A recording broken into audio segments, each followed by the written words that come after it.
And now, live from Level 5 Productions on the island of Milleronia, it's The Larry Miller Show.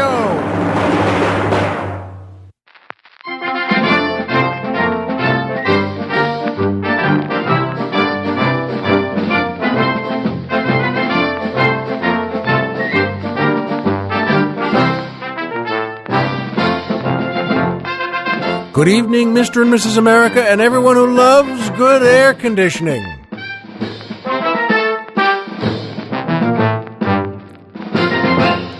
Hi, folks, and welcome back to the Larry Miller Show. I'm Larry Miller, but in a way, aren't we all?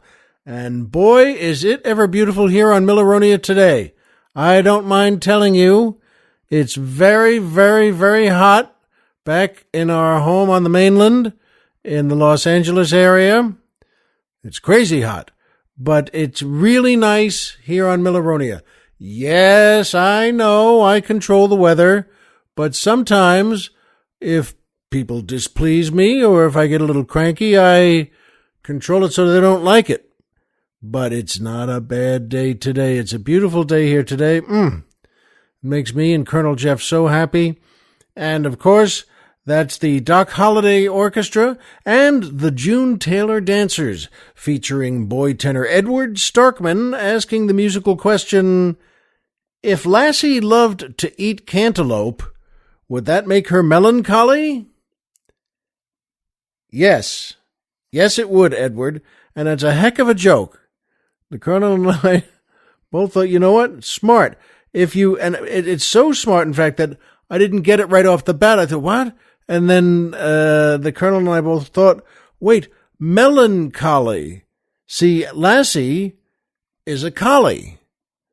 And if she loves cantaloupe, that means that's a lot of melon. And so that describes her, apart from her heroic duties and her adorableness, but that could make it, she could very well be called a melon collie or melancholy. So good one, Edward. And I don't know what that gets you, but I want to tell you that I think it's a terrific joke. Good work. And as long as I have a minute, I just want to tell you that the reason I picked the June Taylor Dancers is because, well, bless her heart, she was the June Taylor Dancers were the dancers on the Jackie Gleason show, the big variety show. And they would dance all around in circles and squares and in big chorus lines. They were terrific. And June Taylor and those dancers were the cause behind one of the greatest jokes in movie history, from that Johnny Carson thought was just the favorite thing he'd ever seen in a movie, was from The Producers. Movie made, it's got to be 1968, 69, something like that. Mel Brooks movie, a great movie.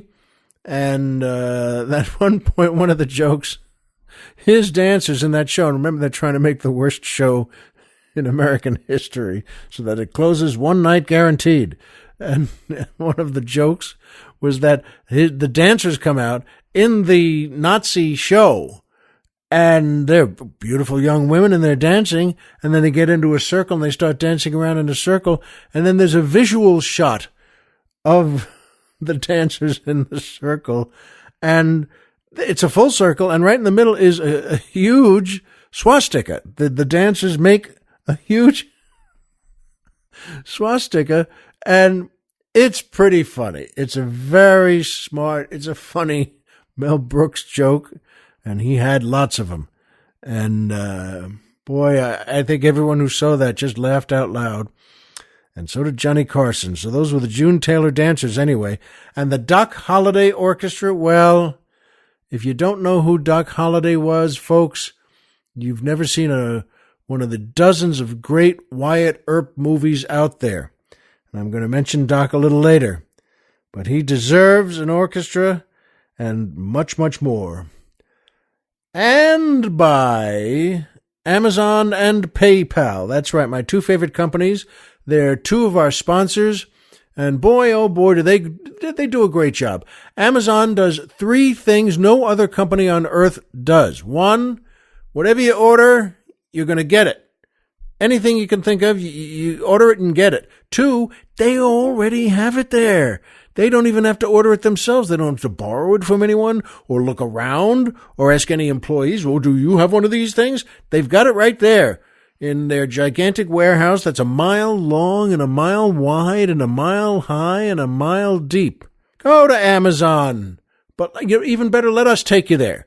You could go on your computer or your iPhone or whatever the heck you have. Don't bother with that, though. Come to our website, LarryMillerPodcast.com. Who's on the mountain, Tom Mix?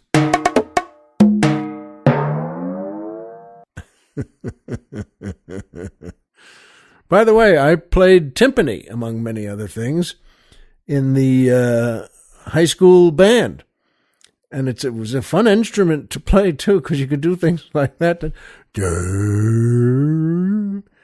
Of course, that's normally not written in pieces, so it's not the kind of thing your conductor would be thrilled with. But I like that at the end of that for our website. It's a website. Sometimes I forget. And go there. Go to our website, and we have a banner that says Amazon. Click that banner. Then go take a nap. Go lie down on your big lazy boy chair, and you can put a magazine over your head, or just turn on a game, or make yourself a sandwich with a nice cold beer, or just do none of that and just cross your hands on your chest and go to sleep. And PayPal, you can do a lot of the same things. You know what? PayPal, folks, if you think you're going to save the world, the way to do it might be through PayPal.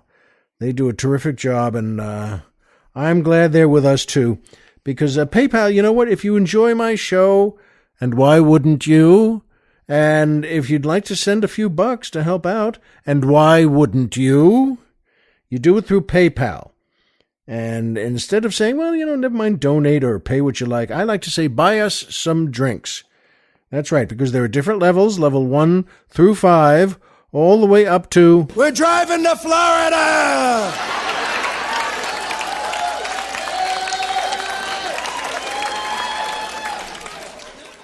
Boy, I'd like to... At a certain point, that's going to feel like a Groucho Marx audience, you know what I mean? You say, yeah, I wonder where they all are now. But that's a favorite audience of mine, and I'm glad they were happy that night at my show. And by the way, you know what? So look, PayPal has a banner on our website too, which remember is LarryMillerPodcast.com. Who's on the mountain? Tom Mix.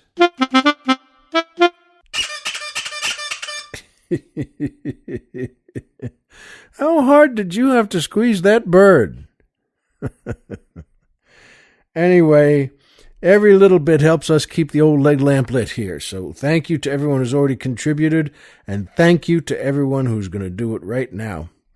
And so, you know what, folks? That brings me to my favorite part of the show, the joke of the week. And this is a great joke. I've liked this for a long time. This is, as my folks used to say, this joke is 1 year younger than God. And I think we set it up at the Catskills Hotels. One of the comics there was doing it. And I hope you like it, too.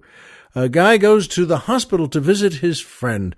And his friend is in, intensive care. And he's all strapped in with everything all attached to his body and a lot of needles in him. And he goes to see his friend and says, hi, I just came to see you. And the friend nods and smiles. And the guy, walks up and just says, well, you know what? The doctor says that he thinks, you're going to make it here, that you're going to, and his friend, starts to say something to him, and he doesn't quite say anything. And his visitor says, no, go ahead, say anything you want. It doesn't matter. I'm here for you. And his friend, again, now he's starting to speak, and he can't speak, and now he holds his hand up, and he's, it's not, I'm not coming out, and his friend, the visitor says, go say it, whatever's on your mind. I want to help you here. And the guy in the bed, points to the little tray, and there's a pencil and paper there, And so his friend says, "Oh, here," and he gives him the pencil and paper, and the guy in the bed starts, writes down, and he's slowing down. He's getting weaker, and he finishes the note, and he hands it to him, and his head rolls over, and he's out cold. He looks dead. And the visitor, he's so upset, and he just takes the note and stuffs it in his pocket, and he runs out, calls to the doctor, nurse, anyone, please, my friend here. And they come running in, and, well, he's dead. He passed away. And the visitor's, he's so sad. What a terrible thing to see. And he goes home and washes up and just thinks about, his friend. And he starts to take his visiting suit off, and he reaches into the pocket, and he finds the note that his friend wrote and gave to him. And he said, for goodness sake. And he opens the note, and it says, "You're standing on my air tube."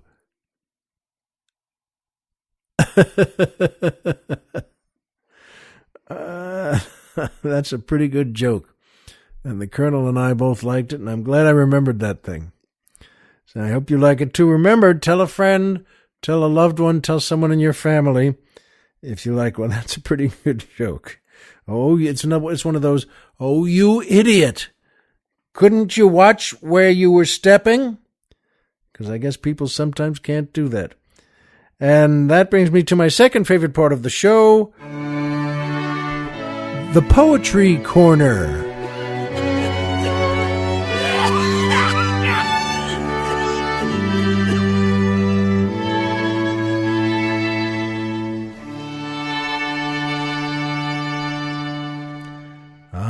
Yes, nothing better than a great string quartet and a man coughing. I'm still not sure how they relate, but you know what? It's fine with me. I like it. And this is a poem called On Dreaming by John Newton. John Newton lived from 1775. John Newton lived from 1725 to 1807. And he was English. And he was a British sailor, in fact, for the Royal Navy, involved with the slave trade for a few years. And then he had a religious conversion and became a minister and hymn writer and an outspoken abolitionist against slavery. And then he wrote the famous and beautiful hymn, Amazing Grace. So this is quite a guy, John Newton. That's interesting also. I always thought, it says, he's involved with the slave trade for a few years, and there's no good job with that. It's not like you want to say, well, what did he do? Maybe he just, maybe he set up some of the dance hall meetings or, had some of the anniversary parties, and there's no good part of the job there. You're either with the slave trade or you're not. In any case, though, he had quite a conversion, and we're glad he did. And he wrote this poem, and it's called On Dreaming. And here it is. When slumber seals our weary eyes, the busy fancy wakeful keeps. The scenes which then before us rise prove something in us never sleeps. As in another world we seem, a new creation of our own. All appears real, though a dream, and all familiar, though unknown. Sometimes the mind beholds again the past day's business in review, resumes the pleasure or the pain, and sometimes all we meet is new. What schemes we form, what pains we take, we fight, we run, we fly, we fall, but all is ended when we wake. We scarcely then a trace recall. But though our dreams are often wild, like clouds before the driving storm, yet some important may be styled, sent to admonish or inform. What mighty agents have access? What friends from heaven or foes from hell? Our minds to comfort or distress, when we are sleeping, who can tell? One thing at least, and 'tis enough, we learn from this surprising fact, Our dreams afford sufficient proof the soul without the flesh can act. This life which mortals so esteem, that many choose it for their all, they will confess was but a dream when wakened by death's awful call. Isn't that lovely? A good look at the dream world and what it means. And what an interesting insight to this second stanza before the end. Our dreams afford sufficient proof the soul without the flesh can act. Well, thank you, John Newton. I'm glad I had a chance to read that today. And remember, this fellow, interesting life, wound up writing Amazing Grace. And that brings me to my third favorite part of the show. Triple M, the magic movie moment.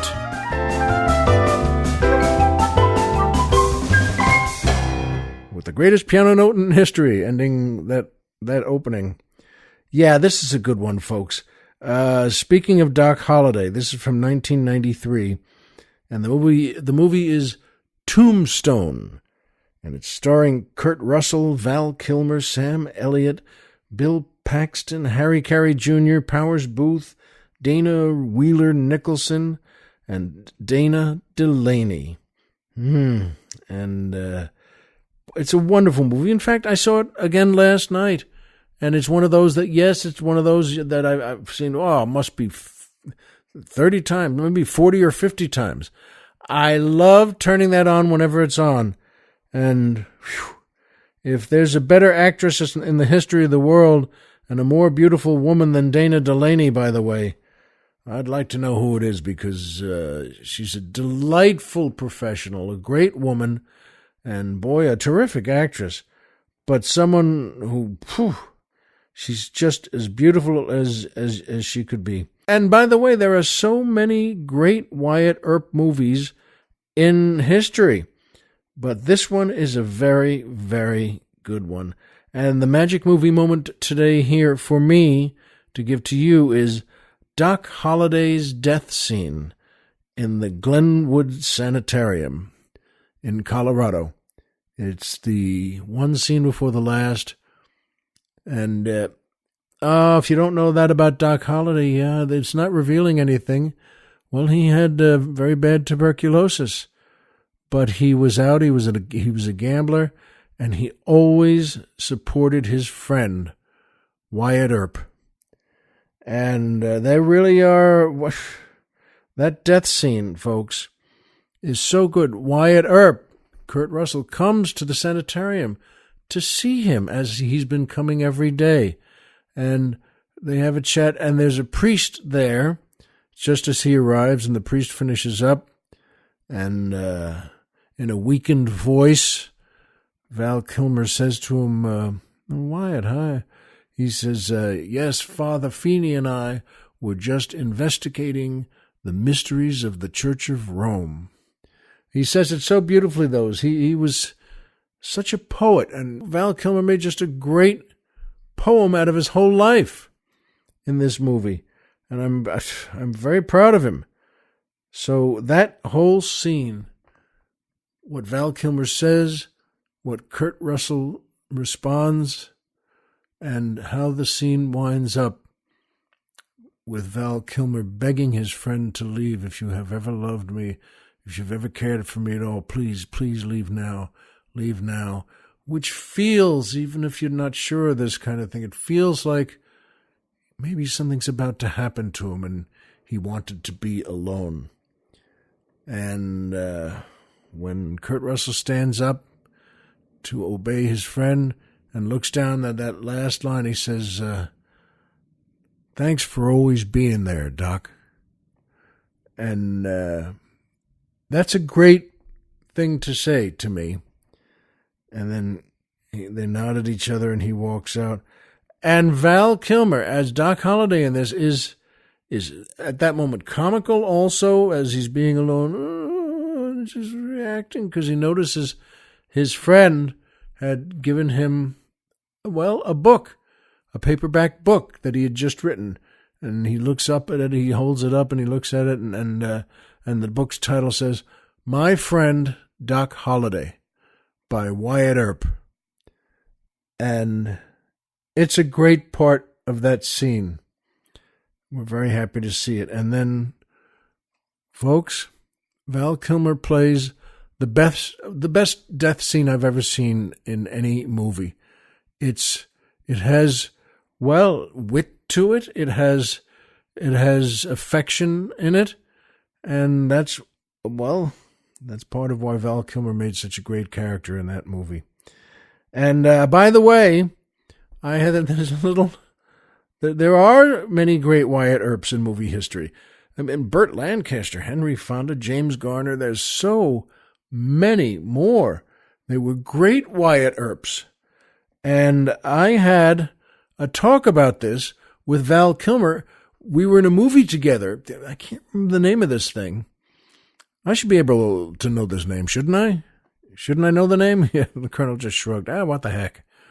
But, it was at the first reading, which just before the movie starts shooting, in fact, the day before, we all got together, and this is, the best producers, the best director. It was just a terrific meeting, and I met Robert Downey Jr. was in this as well, and he was, just great to meet. Oh, the Colonel just looked it up. Yep. Kiss, Kiss, Bang, Bang, which is a good movie. And so when I met Val that afternoon, just before we all sat down to read it and see how it felt, because we're going to shoot the next day, and I said to him, you know what? I hope this is not a pain in the neck, but I thought you were such a great Doc Holliday in Tombstone, but I'm wondering, you made the accent you used as part of the character sort of an East Coast Carolina or coastal Georgia accent, and there are many different Southern accents that we've all seen in movie, folks. Oh, many movies. The Texas accent has a lot of tough T's and hard R's, and I'm gonna tell you what, and they're terrific accents, and they really fit. But the one Val Kilmer chose for this is more lyrical, and it suits his poetic nature more. It was, from coastal Carolina, where Doc Holliday was born and raised. But that accent has, where one-syllable words sound like two syllables that, for instance, W-A-R is pronounced war. And it really suits an interesting character. Why, Johnny Ringo, you look like someone just walked over your grave. And he really squeezes every drop out of it. And I said to him, would you mind just telling me how you picked that accent over the others? And I was thrilled because he was interested. He said, well, I'll tell you. And he started to tell me all about it and how he picked it. And it was just him and me, and other folks walking around. And it was the table with the producers and director and everything, because we're going to read any minute. And he tells me, and he spoke for about 5 minutes, and he told me everything. And the reason I'm telling you this now is I was so happy he was talking to me. I was so happy he was into it. And I was so happy that he was giving me a full response. I didn't hear a word. Isn't that ridiculous? I didn't hear a word of it. I was just so happy that he was speaking, just listening to him speak. And he spoke for about 5 minutes to me. And he finished, and the director said, okay, here we go. Let's sit down and start. And we all did, and I nodded and smiled, and he nodded and smiled, and then he walked away. And it hit me instantly. I don't know what he said. And he said a lot. And I was interested in that response. But that's one of those, there are a lot of funny stories in show business, and sometimes, you behave like a picklehead, and so I guess this is one of those for me. Well, Val Kilmer's great. They all were. They were in that movie, and boy, He sure was in Tombstone. So, you know what, though? It just reminded me because it's still hot out there in movie land. That's one of the reasons, I own the island here on Milleronia, but it's one of the reasons it was not the right time to be there. It's been hot in the Los Angeles area, but not hot. Just the very 3 weeks ago, I'm not talking hot. I mean, very hot. I mean, loony hot. They're just really unacceptably hot, like crazy. It's like madness. And it's been reminding me when I'm there on the mainland, and the same with Colonel Jeff, that for instance, remember when movie theaters used to hang banners in the front over the ticket booth that said air conditioned? And it was always a royal blue banner, and the lettering was always in icy shaped white letters, air conditioned. And there was a banner around the banner of icy white icicles. And that looked good. It was a little before my time and the Colonel's time, but you know what? I would have gone in there. And in the 40s and 50s, good Lord, if it was a summertime like this on the mainland, good Lord. When something said like that, hey, come on in, see a great movie, and it's air-conditioned. I would have been in there in a second. I think you would too. I mean, it's very, very hot here.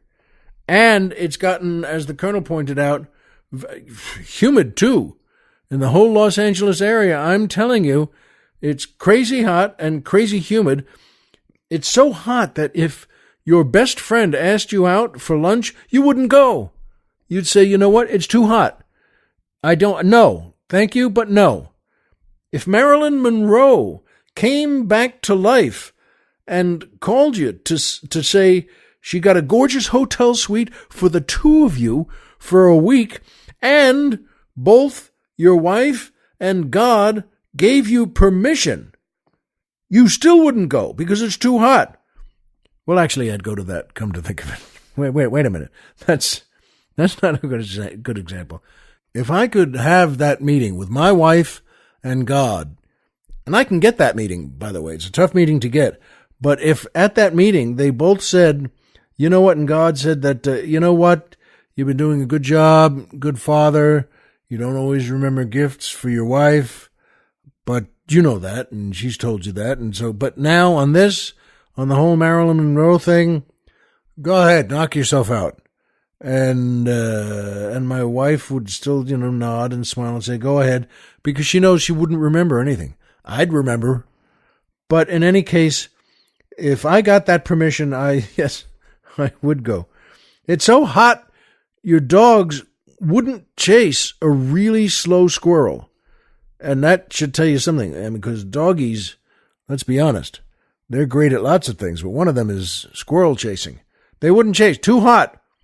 A restaurant you go to or a meeting you have may be important, but in this weather, it's all you'd talk about afterwards is how cold it was if it was cold at the restaurant or the meeting. That's the only topic you'd have. And I was talking about this with the Colonel, and we both agreed, when you were a kid, was it really just so hot, or didn't you mind? I think maybe we didn't mind. And that includes you.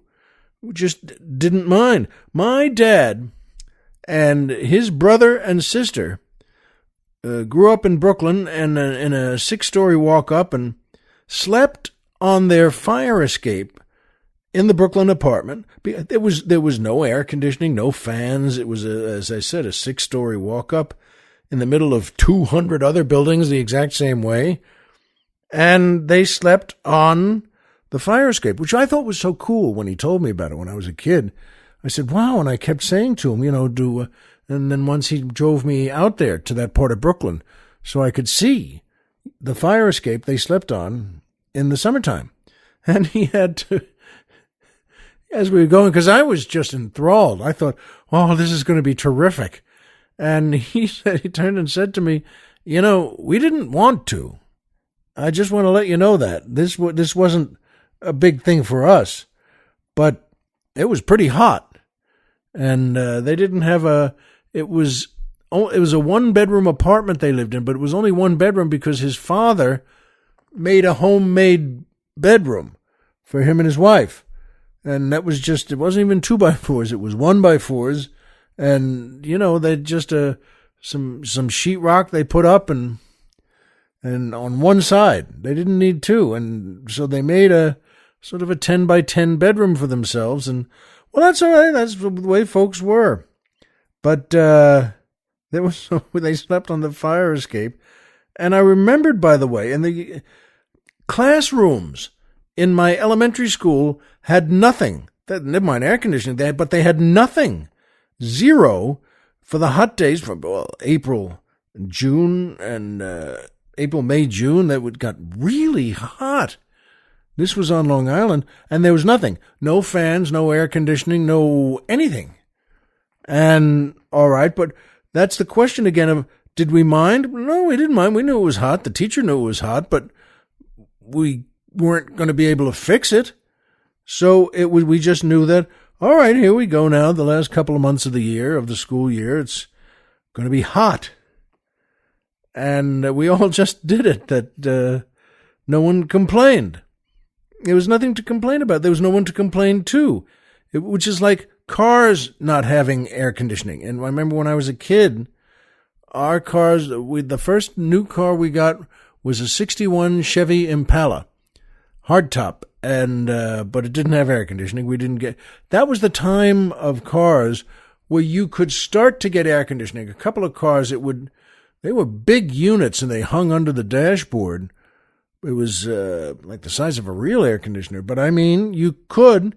And I remember when we were driving around, and my sister and me in the back and my mom and dad in the front, well, we had the windows open, of course, because that's what you did. Got to get something in there. And when we would pass a car with all the windows closed, we were really impressed because we thought, hey, look, they have air conditioning. Now, that doesn't sound like a lot to you and me today, because every car comes with air conditioning, I guess. Maybe not a Yugo, but maybe them too. But I mean, everybody has air conditioning. And not when I was a kid. And it was an interesting question Colonel Jeff and I were talking about. If you were a dad today, with a family on Long Island and a house with no air conditioning, I think you would get arrested.